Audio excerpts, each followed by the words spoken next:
Shalom, jumpa lagi dalam Bina Iman yang hari ini saya beri judul Tuhan Pusat Hidupku. Mari kita baca firman Tuhan yang terambil dalam kitab Ibrani 12 ayat yang ke-28. Kita akan baca bersama-sama. Jadi, karena kita menerima kerajaan yang tidak tergoncangkan, marilah kita mengucap syukur dan beribadah kepada Allah menurut cara yang berkenan kepadanya dengan hormat dan takut.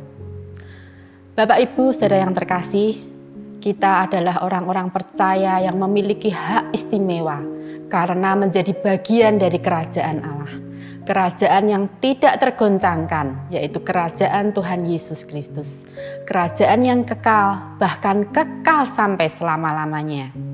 Di dunia ini kita jumpai ada beberapa kerajaan, tetapi kerajaan itu mungkin memiliki kelemahan-kelemahan. Kerajaan yang Tuhan berikan kepada kita adalah kerajaan yang kekal dan tidak tergoncangkan. Maka yang perlu kita lakukan sebagai orang percaya, seperti ayat firman Tuhan yang tadi kita baca, yang pertama adalah mengucap syukur.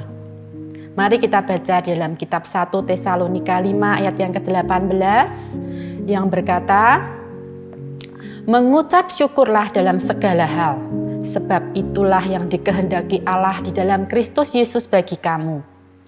Mengucap syukur artinya kita harus mengucap syukur apapun keadaan kita, apapun yang terjadi, saat berkelimpahan, saat memiliki segalanya, saat Tuhan berkati kita, saat keluarga, anak-anak kita baik-baik saja.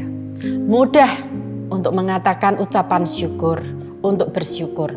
Tetapi bagaimana saat semuanya tidak baik-baik saja, saat kita mengalami problem dan masalah, pekerjaan tidak keadaan yang baik-baik saja, mengalami sakit penyakit, akankah kita masih bisa mengucap syukur? Mari, belajarlah terus untuk mengucap syukur. Mengapa? Karena kita memiliki pengharapan, yaitu kerajaan Allah, kerajaan yang tidak tergoncangkan. Yang kedua, dikatakan apa? Beribadalah dengan takut dan hormat. Kita baca di dalam kitab Yosua 24 ayat yang ke-14. Oleh sebab itu, takutlah akan Tuhan dan beribadalah kepadanya dengan tulus ikhlas dan setia. Jauhkanlah Allah kepadanya nenek moyangmu telah beribadah di seberang sungai Efrat dan di Mesir, dan beribadahlah kepada Tuhan. Kalau kita menyebut diri kita adalah orang-orang percaya yang takut akan Tuhan, maka kita harus mengikuti apa yang Tuhan mau kita lakukan, yaitu kita harus hidup beribadah dengan takut dan hormat. Bukan karena ikut-ikutan saja.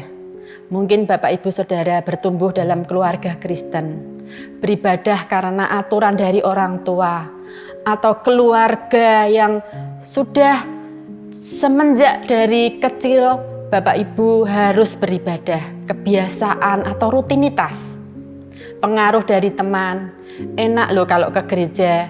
Di gereja kita bisa nambah kenalan-kenalan.